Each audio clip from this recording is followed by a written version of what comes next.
এখন প্রথমে আমরা টেকনিকে এই অঙ্কটি যদি পড়ি, বলছে মাতা ও ৩ পুত্রের বয়সের গড় অপেক্ষা পিতা ও ৩ পুত্রের বয়সের গড় ২ বছর বেশি।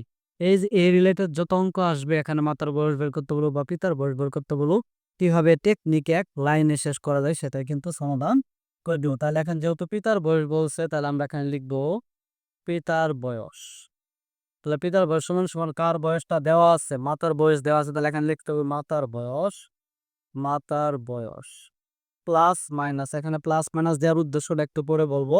প্লাস মাইনাস যত কম বা বেশি, যত কম বা বেশি গুণন যত জন।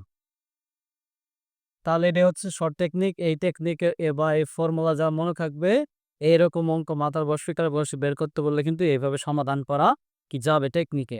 এখানে মাতার বয়স দেওয়া আছে, এখানে মাতার বয়স পিতা, তাহলে পিতা লিখতে হবে। আর এখানে যে প্লাস মাইনাস যেটা কম হলে মাইনাস চিহ্ন দিতে হবে, বেশি বললে প্লাস চিহ্ন দিতে হবে। যেহেতু আমাদের এখানে ২ বছর বেশি বলছে, সুতরাং আমরা এখানে মাইনাস না দিয়ে কি দেবো, প্লাস দিয়ে। তাহলে এটা আমরা দিলে কি মাতার বয়স কত? এখানে দেওয়া আছে ৪২, কারণ লিখি ৪২।